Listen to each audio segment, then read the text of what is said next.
नमस्कार। स्कूल विद्यार्थी चैनल में आप सभी का बहुत बहुत स्वागत। मेरा नाम है सोनाली जाधव। स्कूल विद्यार्थी ये चैनल खास करके स्कूल गोइंग स्टूडेंट्स और उनके पेरेंट्स के लिए बनाया गया है ताकि उनको पढ़ने में थोड़ी हेल्प हो जाए। आज हम देखने वाले हैं, सब्जेक्ट है मराठी, स्टैंडर्ड है 10th, बोर्ड है महाराष्ट्र, ईयर है 2020। आज हम देखने वाले हैं स्टँडर्ड 8 मतलब ऊर्जा शक्तीचा जागर याचा पार्ट 3। ठीक आहे। आपण पार्ट 1 बघितला, पार्ट 2 बघितला आणि हा पार्ट 3 आज आपण बघणार आहोत। पहिला क्वेश्चन आहे, हे छोटे क्वेश्चन आहेत सगळे। ओके।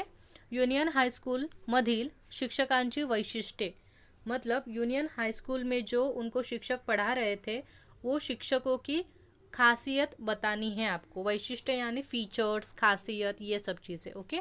मतलब वो शिक्षक कैसे थे हाई स्कूल में। मनापासून मुलांना शिकवणे, हां, त्यांच्यामध्ये कुठली क्वालिटी होती त्या शिक्षकांमध्ये की ते मनापासून मुलांना शिकवायचे। मनात सेवाभाव असणे, म्हणजे आपण फक्त पैसे कमवण्यासाठी मुलांना शिकतोय अशी वृत्ती मनात न ठेवता मुलांना चांगलं मार्गदर्शन करून, चांगलं शिक्षण शिकून आपण समाजाची सेवा करतोय असा सेवाभाव या शिक्षकांच्या मनात होता। निस्वार्थीपणाने मुलांना मार्गदर्शन करणे, निस्वार्थी म्हणजे अजिबात सेल्फिशपणा नव्हता त्याच्यामध्ये, स्वार्थीपणा नव्हता। आपण खुल्या मनाने मुलांना ते मार्गदर्शन करायचे, गाईड करायचे की तुम्हाला आयुष्यात कसं पुढे जायचं आहे आणि त्यासाठी कुठल्या कुठल्या गोष्टी तुम्हाला केल्या पाहिजेत, अशा प्रकारचं ते मार्गदर्शन मुलांना करायचे।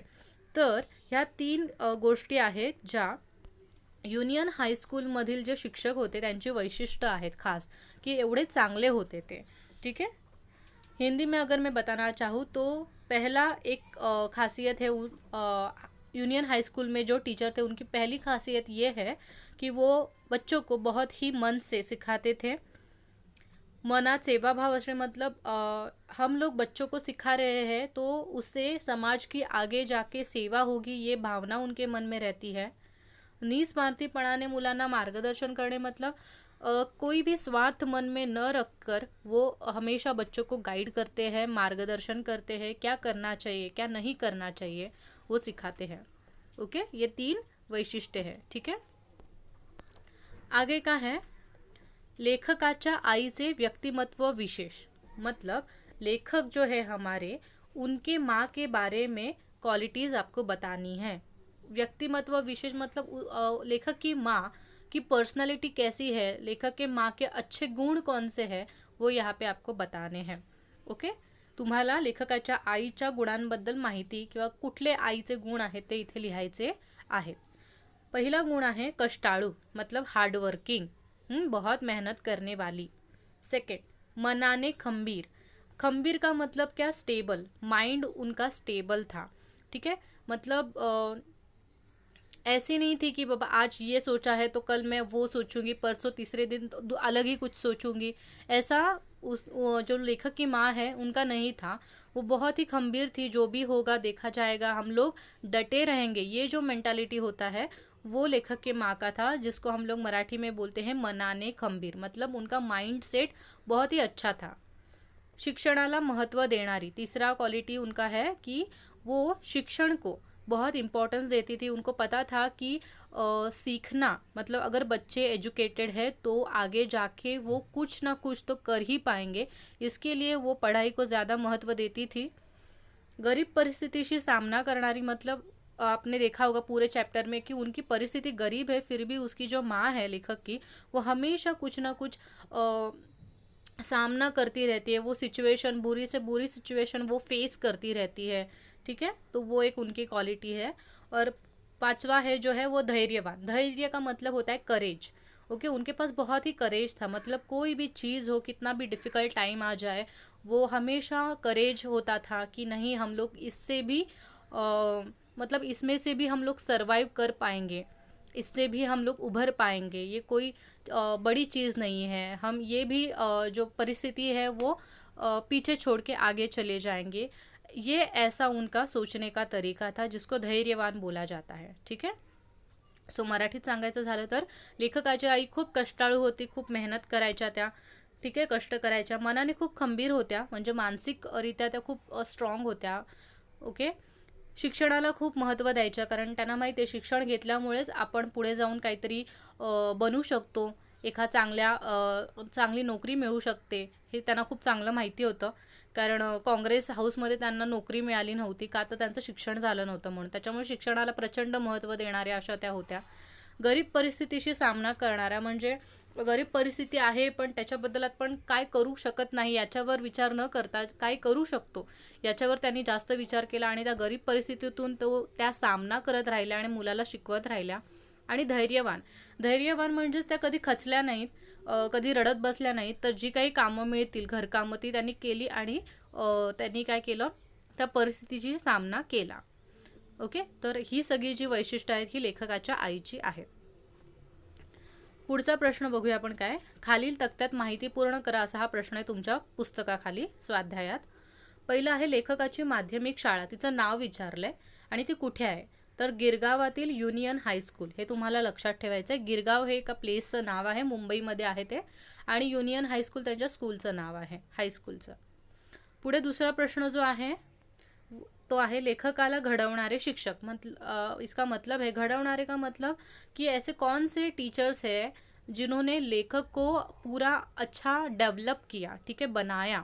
लेखकाला घडवणारे शिक्षक म्हणजे लेखकाला त्यांनी अक्षरशः घडवलं की तुला आयुष्यात पुढे जाऊन काय करायचं आणि तू कसं करणार. ठीक आहे. तर त्या शिक्षकांची 4 शिक्षकांची नावं आहेत. भावे सर, ज्यांनी तो सूर्यप्रकाशाचा त्या लोकांना एक्सपेरिमेंट सांगितलं ते Bhave sir, Joshi sir, Shirke sir, हे तर पटकन लक्षात राहतील, भावे, जोशी, शिर्के, आणि श्री मालेगाववाला. ओके, हे व्यवस्थित लक्षात ठेवा, मालेगाववाला. हे 4 शिक्षक आहेत ज्यांनी लेखकाला खूप मदत केली आयुष्यात पुढे जाण्यासाठी. ये 4 शिक्षक है जिन्होंने लेखक को बहुत ही बूस्ट किया आगे जाने के लिए. ठीक है. आगे है थर्ड, लेखकाचे जन्मगाव. मतलब लेखक आए मुंबई में, गिरगांव में आए वो, पर पहले उनका जन्म किधर हुआ वो यहाँ पे पूछा है. तो दक्षिण गोव्यातील माशेल. ओके. दक्षिण यानी क्या, साउथ. ओके. साउथ गोवा, आपको पता है गोवा के 2 डिवीजन होते हैं, नॉर्थ गोवा और साउथ गोवा. तो साउथ गोवा जो इस जगह पे माशेल नाम का एक गांव है, तो वहाँ पे लेखक का जन्म हुआ था. ठीक है, ये ध्यान में रखिए. दक्षिण गोव्यामध्ये माशेल या गावी त्यांचा जन्म झालेला. चौथा आहे ऋण व्यक्त न करता येणाऱ्या व्यक्ती. ऋण यानी कि क्या होता है, ऋण यानी कि हमारे ऊपर जो भी उपकार किए जाते हैं, ठीक है, तो उसको बोलते हैं ऋण. सो ऐसे कौन से व्यक्ति है लेखक के लाइफ में जिन्होंने लेखक के ऊपर बहुत सारा उपकार किया है, उसकी बहुत हेल्प की है, और वो कभी चुका नहीं सकते उस मदद को, कितना भी कोशिश करे. तो 2 लोग हैं, एक तो उनकी माँ है खुद, और उनका मामा यानी कि अपने ही माँ का भाई, सगा भाई जो होता है उसको मामा बोलते हैं हम लोग. ठीक है, मराठी में. सो आई आणि मामा. आई आणि मामा असे ह्या 2 व्यक्ती आहेत ज्याचं ऋण, ज्याचं कर्ज, ज्यांची मेहनत लेखकाने कितीसुद्धा मोठे झाले तरी ते कधीच परतफेड करू शकत नाही त्या गोष्टीची. एवढे उपकार लेखकाच्या आईने आणि लेखकाच्या मामाने लेखकावर केलेले आहेत. आहे आता 5वं, मुंबईतील घराचे नाव. जेव्हा लेखक मुंबईत येतात, माशेलमधून, गोव्यातून जेव्हा ते मुंबईत येतात, तेव्हा ज्या घरात राहतात त्या घराचं नाव काय आहे, मालती निवास. जसं आपल्या बिल्डिंगचं नाव असतं तसं हे तिकडचं नाव आहे, मालती निवास. लेखक जब मुंबई में आए तो वो किस जगह पे रुके थे, किस जगह पे उनका घर था, तो वो बिल्डिंग का नाम है मालती निवास. ओके. आगे, कंसातील शब्दाला योग्य विभक्ती प्रत्यय लावून रिकाम्या जागा भरा. आपको फिल इन द ब्लैंक्स भरना है, विभक्ति आपको यूज़ करनी है. विभक्ति यानी क्या होता है वो मैं आपको बताती हूँ. देखिए, ये तो पार्ट आपका, जैसे कि मैंने पेपर पैटर्न बताया था, तो उसमें तो ये नहीं है विभक्ति लगाओ, पर टेक्स्ट बुक के नीचे, इस चैप्टर के नीचे आपको ये एक्टिविटी है, ये क्वेश्चन दिया है, इसके लिए मैं यहाँ पे आपको ये चीज़ समझा रही हूँ. ठीक है. सो विभक्ति का मतलब होता है, देखिए, कोई भी शब्द है वो हम लोग एज इट इज़ यूज़ नहीं कर सकते. फॉर एग्जाम्पल, मैंने एक वाक्य बोला, राम अभ्यास करतो. हर बार मैं राम ये ऐसा ही नहीं यूज करूँगी। रामला पुस्तक हवे आहे, तो राम, अगर मैं सिर्फ वो ला नहीं लगाती वहाँ पे, ठीक है, तो क्या होता, राम पुस्तक हवे, तो आपको ये वाक्य का अर्थ समझ में आता, नहीं समझ में आता। इसके लिए मुझे राम के साथ ला ये वर्ड जॉइंट करना पड़ा। राम ला पुस्तक हवे, अगर ये वाक्य में बोलूँगी तभी आपको मीनिंग समझ में आता है। तो ये जो ला लगाया मैंने वो होता है विभक्ति। ओके, तो एग्जाम्पल के बाद में अगर मैं इजी वे में और बताऊँ तो विभक्ति यानी ऐसे छोटे छोटे सफिक्स होते हैं जो नाम को या फिर सर्वनाम को चिपक के आ जाते हैं। ओके, और वो ज़रूरी होता है क्योंकि विभक्ति के सिवा कभी भी वाक्य का आपको अर्थ नहीं समझ में आता। ठीक है, आपको यहाँ पे वही करना है। अभी देखिए पहला सेंटेंस, आपण सगळ्यांनी डॅश मदत केली पाहिजे। यहाँ पे आपको डालना है आई ये शब्द। हां, आपण सगळ्यांनी म्हणजे आपण सगळ्यांनी, आता हे मराठी मुलांना लगेच समजेल, आपण सगळ्यांनी आईला मदत केली पाहिजे। ओके, आता इथे काही काही मुलांना वाटेल की आईची सुद्धा बोलू शकतो की आपण सगळ्यांनी आईची मदत केली पाहिजे, तर तसंही चालू शकतं। ठीक आहे, मी ते आईला म्हणजे ला ही कुठली आहे, सला ते सला नाते अशी विभक्ती आहे, ही द्वितीय विभक्ति। ठीक है, हम सबको माँ की मदद करनी चाहिए। तो माँ के बाद में जो आप हिंदी में माँ की ऐसे जो लगाते हो उसी को मराठी में हम लोग ला लगाते हैं, आईला। ठीक है, समझ में आया आपको? Very good. सेकंड, आमच्या बाईंनी प्रमुख डैश आभार मानले। अभी यहाँ पे पाहुणे ये जो नाम है आपको विभक्ति लगा के लिखना है। आमच्या बाईंनी मतलब हमारे टीचर ने जो प्रमुख पाहुणे आए थे, ठीक है, मेहमान जो आए थे उनका स्वागत किया, आभार मान ले। ठीक है, मतलब उनका आभार व्यक्त किया। ठीक है, यहाँ पे हम लोग चे ये षष्ठी विभक्ति लगाएंगे, चाचीचे षष्ठी विभक्ति। आमच्या बाईंनी प्रमुख पाहुण्यांचे आभार मानले। अगर हिंदी में इसको बोलूँ तो हमारे टीचर ने प्रमुख मेहमानों का स्वागत किया। अभी यहाँ पे भी देखिए, मैं जब बोल रही हूँ हिंदी में तो मेहमानों का ऐसे में बोल रही हूँ, तो ये जो मेहमानों का बोल रही हूँ, ये एक्स्ट्रा का जो वर्ड है वो हिंदी में प्रत्यय होता है और हिंदी में विभक्ति होती है। तो वैसे ही मराठी में वो उसको चे में कन्वर्ट हो जाता है, पाहुण्यांचे। ठीक है, जहाँ जैसे कि मैंने आपको यहाँ पे ऊपर समझाया, यहाँ पे हम सभी को माँ की मदद करनी चाहिए, तो माँ के बाद में की ये प्रत्यय जॉइंट हुआ था हिंदी में, तो वहाँ पे ही मराठी में की के जगह पे ला हो गया, और यहाँ पे का मेहमानों का, तो यहाँ पे पाहुण्यांचे ऐसे हो गया। ठीक है, आगे जाएंगे। शिक्षण पूर्ण झाल्यावर मोहन सरकारी डैश रुजू झाला। हाँ, नौकरी मतलब जॉब, मतलब जैसे ही उसका एजुकेशन कंप्लीट हुआ रोहन सरकारी नौकरीत रुजू झाला। मतलब पढ़ाई खत्म होने के बाद रोहन सरकारी नौकरी में लग गया। तो नौकरी में आया हिंदी में, ठीक है, पर ये नौकरी के आगे जो में लगा वो हिंदी में लगता है। ठीक है, ये में वाला, पर अगर हम लोग मराठी में लगाएंगे तो त हो जाता है, तैया मतलब सप्तमी विभक्ति आती है, नौकरी त। ठीक है, ये चीज़ आपको ध्यान में रखनी है। मराठी मुलांना हे नॉर्मल आहे, आपल्याला ते वाक्य बघूनच पटकन समजून जातं, पण हिंदी मुलांना हे नाही समजत, त्याच्यामुळे त्यांना हे हिंदी आणि मराठीमध्ये काय नक्की गोंधळ आहे आणि कसं ते समजून घ्यायचं म्हणून मी दोघांमध्ये ट्रांसलेट केलं। ओके, आई होप हिंदी वाले बच्चों को समझ में आया होगा कि एक्चुअल में थोड़ा ये विभक्ति यानी क्या कॉन्सेप्ट होता है।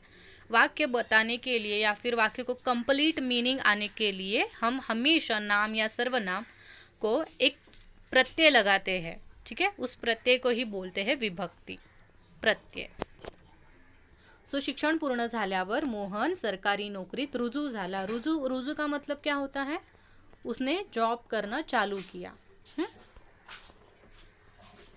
अभी एक आगे का जो क्वेश्चन है वो उपमा अलंकार का है, तो मैं पहले आपको फिर से बताती हूँ उपमा अलंकार मतलब होता क्या है। उपमा अलंकार का मतलब होता है दोन वस्तूंमधील सारखेपणा, मतलब सिमिलैरिटी बिटवीन टू थिंग्स। और उसमें भी दो पार्ट आपको देखना है, वो है उपमेय क्या होता है और उपमान क्या होता है। उपमेय मतलब ज्याची तुलना करायची आहे, मतलब जिसका आपको कंपैरिजन करना है। और उपमान का मतलब होता है ज्याच्या सोबत तुम्हाला तुलना करायची है, मतलब जिसके साथ आपको कंपेयर करना है। अभी ये आपको अगर नहीं समझ में आया होगा ये चीज़, तो आपको मैं यहाँ पे आपके क्वेश्चन में समझाती हूँ। पुसटच्या आठवणी माझ्या मनात अधूनमधून वाऱ्याच्या लहरीसारख्या येत असतात। पुसटशा यानी कि ब्लर, आठवणी मतलब यादें, धुंधली यादें जिसको हम लोग हिंदी में बोलेंगे। सो कभी कभी मेरे मन में, अधून मधून मतलब कभी कभी, ठीक है, कभी कभी मेरे मन में धुंधली सी यादें वाऱ्याच्या लहरीसारखी, मतलब हवा का जो झोंका होता है उस हवे के झोंके के जैसे आते जाते रहते हैं। क्या आते जाते रहते हैं? यादें। ठीक है, ये आपका मैंने हिंदी में अर्थ बता दिया। आता इथे तुम्हाला विचारलंय अलंकार कोणता आहे, ठीक आहे। तर मी तुम्हाला आधीच सांगितले उपमा अलंकार एकदम सोपा असतो ओळखायला। तिथे सारखा हा शब्द दिसतो, जिथे सारखा शब्द दिसतो तो उपमा अलंकारच असतो। हाँ, हिंदी में अगर मैं बताऊँ तो जब भी ये सारखा वर्ड आपको दिखता है तो वो हमेशा उपमा अलंकार ही दर्शाता है। तो बिंदास आप वहाँ पे उपमा अलंकार लिख लीजिए, क्योंकि वो क्या दिखा रहा है, सिमिलैरिटीज दिखा रहा है दो चीज़ों में। अभी वो दो चीज़ें कौन सी है वो भी आपको नीचे लिखना है। उपमेय क्या है? उपमेय मतलब मैंने क्या आपको मीनिंग बताया ऊपर, ज्याची तुलना करायची, मतलब जिसको आपको कंपेयर करना है। तो यहाँ पे किसको कंपेयर किया जा रहा है? तो आठवणी, मतलब आपकी यादों को कंपेयर किया जा रहा है उस हवे के झोके के साथ। ठीक आहे, तुमच्या आठवणींना कंपेअर केलं जाते, त्यांची तुलना केली जाते त्या वाऱ्यांच्या लहरीसोबत। हां, त्याच्यामुळे ज्याची तुलना होते त्या आहेत आठवणी, आणि ज्याच्यासोबत त्यांची तुलना होत आहे ते आहे वाऱ्याच्या लहरी। म्हणजेच आठवणी आणि वाऱ्याच्या लहरी यांच्यामध्ये काय दाखवलेली आहे? समानता दाखवलेली आहे, सिमिलॅरिटी दाखवलेली आहे, की मला ज्या आठवणी येतात त्या जसं वाऱ्याच्या लहरी येतात अचानक, तशा आठवणी ह्या अचानक येतात। ह्या दोघांमधला तो एक साधारण समान असा गुणधर्म दाखवलेला आहे, म्हणून तो उपमा अलंकार झालेला आहे। ठीक है, मतलब हमारी जो यादें हैं और हवा का जो झोंका है वो कभी भी आते हैं हमारे मन में, तो कभी भी आना, सडनली आ जाना, ये दोनों का कॉमन यहाँ पे क्वालिटी दिखाया गया है। ठीक है, सो हमारी यादों को हवा के झोंके के साथ कंपेयर किया है, सिमिलैरिटी उसमें दिखाई गई है।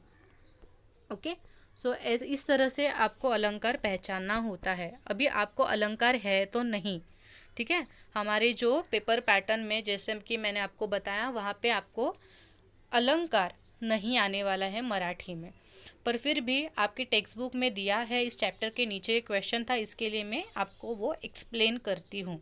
ठीक है, ओके। सो अगर आपको वीडियो अच्छी लगी होगी तो प्लीज़ वीडियो को लाइक कीजिए, चैनल को सब्सक्राइब कीजिए जिन्होंने अभी तक चैनल को सब्सक्राइब नहीं किया, क्योंकि ऐसी ही इम्पॉर्टेंट वीडियो आपको मिल पाएंगी। याद से बेल आइकन को क्लिक कीजिए ताकि जब भी मैं वीडियो डालूंगी उसका नोटिफिकेशन आपको आ जाता है, तो हमेशा आपको चेक करना नहीं पड़ता। आपके कोई डाउट्स होंगे तो आप ज़रूर कमेंट सेक्शन में जाइए और कमेंट कीजिए, हम लोग वहाँ पे बातें कर सकते हैं। मैं आपको वहाँ पे रिप्लाई देती हूँ, आपके क्वेश्चन का आंसर भी देती हूँ। So thank you so much, मिलते हैं नए वीडियो के साथ, तब तक के लिए धन्यवाद।